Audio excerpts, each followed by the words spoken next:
തന്നിരിക്കുന്ന മരുന്നൊക്കെ സമയത്ത് കഴിച്ചോളണം. അവസാനം എനിക്ക് പണി ഉണ്ടാക്കരുത് കേട്ടോ.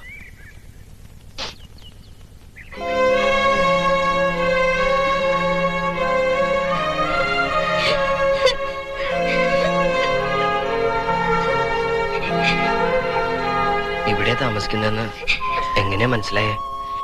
എന്റെ ക്ലാസ്സിൽ പഠിക്കുന്ന സബിതയുടെ വീട് ഇവിടെ അടുത്താ. അവളാ പറഞ്ഞേ ഏട്ടനും ഏടത്തി ഇവിടെയാ താമസിക്കണെന്ന്. മോൾക്ക് സുഖാണോ? മോളല്ല, ചക്കപ്പോത്ത വീപ്പക്കുറ്റി. എന്റെ വീപ്പക്കുറ്റിക്ക് മൂത്തപ്പേടെ കൊട്ടാരം കാണണ്ടേ?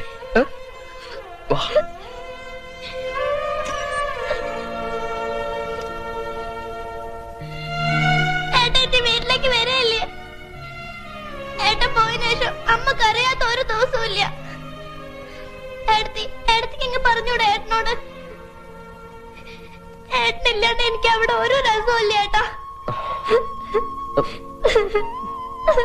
അയ്യേ, വലിയ പെൺകുട്ടികള് ഇങ്ങനെ കരയാ? മോൾക്ക് എപ്പ വേണമെങ്കിലും ഇങ്ങോട്ട് വരാലോ. ഏട്ടനോട് തൊട്ടടുത്തില്ലേ? വേഗം പൊക്കോ. വീട്ടിലെ അമ്മയൊക്കെ മോളെ കാണാണ്ട് വിഷമിച്ചിരിപ്പുണ്ടാവും. പടി വരെ ഏട്ടൻ കൊണ്ടാക്കാം. വേണ്ട, ഞാൻ തന്നെ പോയിക്കോളാം.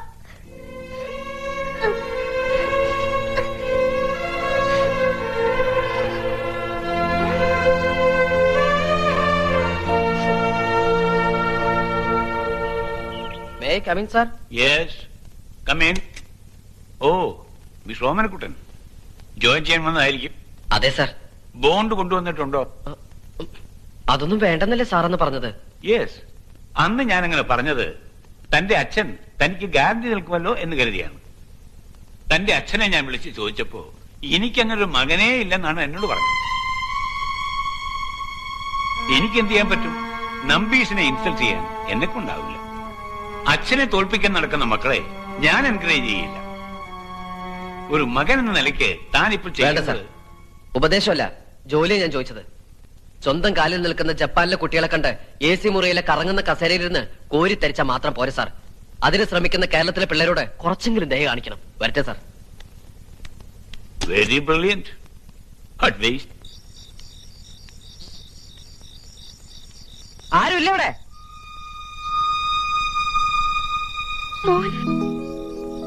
അമ്മയുടെ പ്രാർത്ഥന ഈശ്വരൻ കേട്ടു. വാ, അകത്തേക്ക് വാ.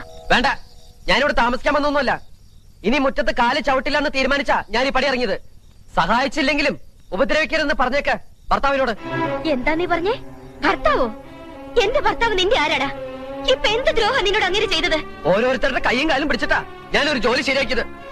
അത് തട്ടിത്തെറിപ്പിച്ച് കളഞ്ഞു ഇവിടുത്തെ മഹാൻ. തോറ്റുമടുത്ത് കാൽച്ചോട്ടിൽ വരുത്താനേ മോഹമെങ്കിൽ അത് വ്യാമോഹമാണെന്ന് പറഞ്ഞേക്ക് അയാളോട്. ക്ഷമയ്ക്ക് ഒരു അതിരുണ്ട്. അത് കഴിഞ്ഞ പിന്നെ സ്വന്തം എന്തും നോക്കില്ല ഞാൻ. നീ എന്ത് നോക്കില്ലെന്നാടാ? തല്ലു കൊല്ലു നിന്റെ അച്ഛനെ. എന്നാ കൊന്നരടാ? എന്നും അന്ത്യത്തിരി കത്തിക്കുമ്പോ എന്റെ മോൻ തിരിച്ചു വരണേ നുള്ളൊരുക്കി പ്രാർത്ഥിക്കായിരുന്നു ഞാൻ. ഇനി നീ വരണ്ട, എനിക്ക് നിന്നെ കാണാൻ വേണ്ട. പൊയ്ക്കോ, എന്റെ മുമ്പിൽ നിന്ന്.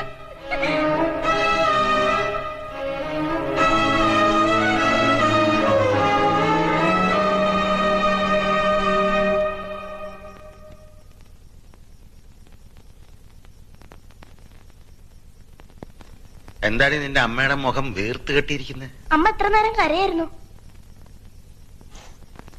എന്തിന്? എന്തിനാ ശാരദ? ഒന്നുമില്ല. കുട്ടേട്ടൻ വന്നിരുന്നു. ഓ, വന്നിരുന്നോ? അച്ഛനെ കുറെ ചീത്തയും പറഞ്ഞു. ആ, എന്നെ അല്ലാതെ പിന്നെ ആരെയും ചീത്ത പറയും? പറയട്ടെ. കൊത്തിയും കളിച്ചും വളർത്തി വലുതാക്കിയതല്ലേ, കൊത്തി തീരുവോളം പറയട്ടെ. ഈ മുറ്റത്ത് കാല് ചവിട്ടിയില്ല അവൻ, അറിയോ? ഓ, ആ വിഷമം തീർക്കാനാ നീ കരഞ്ഞ? അല്ല, അവന്റെ വിഷമം ഓർത്ത. സഹായിച്ചില്ലെങ്കിലും സ്വന്തം ജോലി ദ്രോഹിക്കാതിരുന്നോടെ. എന്തിനാ അവന്റെ ജോലി ഇല്ലാതാക്കിയേ? ഇപ്പൊ അവൻ ആ ജോലി കിട്ടിയ ഒരു കമ്പനി ശിപായിയുടെ കുപ്പായത്തിൽ ഒതുങ്ങും അവന്റെ ജീവിതം. വെറും ഒരു ശിപായി പണിക്ക് വിടാനല്ല അവനെ ഞാൻ വളർത്തിയത്. വളർത്തിയത് എന്തിനാണെങ്കിലും അവൻ ഈ മുറ്റത്ത് കാല് കുത്താണ്ടാക്കിയില്ലേ? നീ സമാനപ്പെട്. അവൻ പിച്ച വെച്ച് നടക്കാൻ ശീലിച്ച മുറ്റമായത്. ഓടി ഓടി മടുക്കുമ്പോ ഈ മുറ്റത്ത് തന്നെ മടങ്ങി വരും. എന്നാലും എന്റെ ഓമനക്കുട്ട, എവിടെയാ എന്താന്നൊന്നും ഒരു വിവരവും അറിയാതെ ഞാൻ വിഷമിച്ചിരിക്കുകയായിരുന്നു. അന്വേഷിക്കാൻ ഇനി സ്ഥലമില്ല. എന്താ ചെയ്യേണ്ടെന്ന് രൂപമില്ലാതിരിക്കുമ്പോഴാ കത്ത് വന്നത്. ഏട്ടത്തിയോട് ഈ വിവരം പറയാൻ പറ്റൂ? അറിഞ്ഞാൽ ആദ്യം പിടിച്ച് വലിവ് കൂടില്ലേ? ആ, അപ്പൊ എങ്ങനെയാ മാറുവിന്റെ കാര്യം? കടിഞ്ഞൂൽ പ്രസവം പെൺവീട്ടില. എപ്പോഴാ ഇവളെ കൊണ്ടുവരാൻ വരേണ്ടത്? അല്ല, അത് മാലുവിനെ അങ്ങോട്ട് വിടുന്ന കാര്യം എനിക്ക് ആദ്യ പ്രസവം പെൺവീട്ടുകാരുടെ അവകാശമാ. അത് ഞങ്ങൾക്ക് വിട്ടു തരണം കുട്ടാ. കുഞ്ഞമ്മാവൻ തെറ്റിദ്ധരിക്കരുത്. ഞങ്ങൾ ഒരുമിച്ച് ജീവിക്കാൻ തുടങ്ങിയത് ഇപ്പോഴാ. ഇനിയും മാലുവിനെ പിരിഞ്ഞിരിക്കാന്ന് പറഞ്ഞ പ്രസവം അവിടെ ആക്കുന്നതല്ലേ നല്ലത്. ഇവിടെ കുട്ടേട്ടന് ഒറ്റയ്ക്കല്ലേ ഉള്ളൂ. എല്ലാറ്റിനും ഒരു കൈ സഹായം ഇല്ലാതെ എങ്ങനെയാ? അതിപ്പോ ഓമനക്കുട്ടൻ പറയുന്നതിലും കാര്യമുണ്ട് മോളെ. ഇവന്റെ മനോവിഷവും നമ്മൾ മനസ്സിലാക്കണ്ടേ.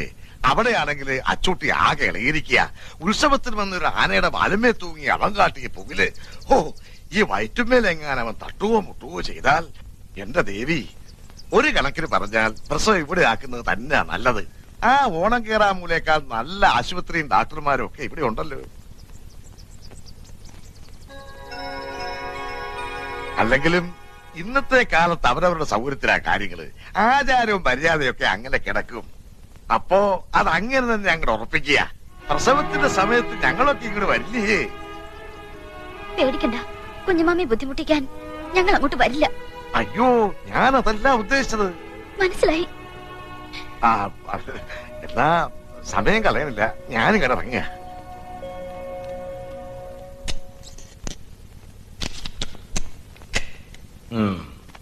Sir, what man?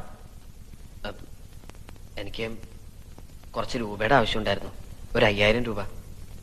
ഞാൻ പണിയെടുത്ത് വീട്ടിൽ സാർ. ഏത് പാതിരാത്രി വരെ വേണമെങ്കിലും ഓവർ ടൈം നിൽക്കാം സാർ. തന്നെ ഞാൻ ഇവിടെ പെർമനന്റ് ആക്കണമെന്ന് തന്നെ തീരുമാനിച്ചിട്ടില്ല. പിന്നെയാണ് ഓവർ ടൈം.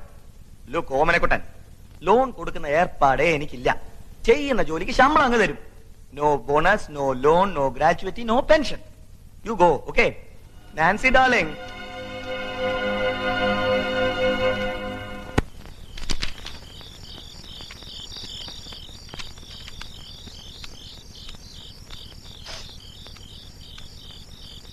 എവിടെയായിരുന്നു ഇതുവരെ? അത് 1-2 സ്ഥലത്ത് പോകാനുണ്ടായിരുന്നു. എന്താ മുഖത്തൊരു വാട്ടം? കാശ് കിട്ടിയില്ലേ? ഇല്ല. ഇനിയിപ്പോ എന്താ ചെയ്യാ? എന്ത് ചെയ്തിട്ടായാലും കാശുണ്ടാക്കിയേ പറ്റൂ. വിഷമിക്കണ്ട, ഒക്കേത്തിന് ഈശ്വരൻ ഒരു വഴി കാണിച്ചു തരും. കാണിച്ചു തന്നാ മതി. ആ കമ്പനിയിൽ ജോലി കിട്ടുമെന്ന് കരുതി വേറെ എവിടെയും ട്രൈ ചെയ്യാതിരുന്നത് വളരെ മണ്ടത്തിലായി പോയി. ആ റോസാരിയുടെ വീട്ടിലെ വരവുകൊണ്ട് മാത്രം കാര്യങ്ങളൊന്നും നടക്കില്ല. പിന്നെ എന്ത് ചെയ്യാൻ പോണു? ആകാശത്തിന് കീഴെ എനിക്ക് ചെയ്യാൻ പറ്റുന്ന ഒരുപാട് ജോലികളുണ്ട്. അതൊക്കെ ഞാൻ ചെയ്യും. അച്ഛൻ നശിപ്പിക്കാൻ പറഞ്ഞ നമ്മുടെ മോനെ നമുക്ക് അന്തസ്സായിട്ട് വളർത്തണ്ടേ? നമുക്ക് ആരും വേണ്ട. ഞാനും നീയും നമ്മുടെ മോനും മാത്രം മതി. ഈ ഉറുമ്പുകള് മഴക്കാലത്ത് ഭക്ഷണം കൂട്ടിയൊക്കെ കണ്ടിട്ടില്ലേ?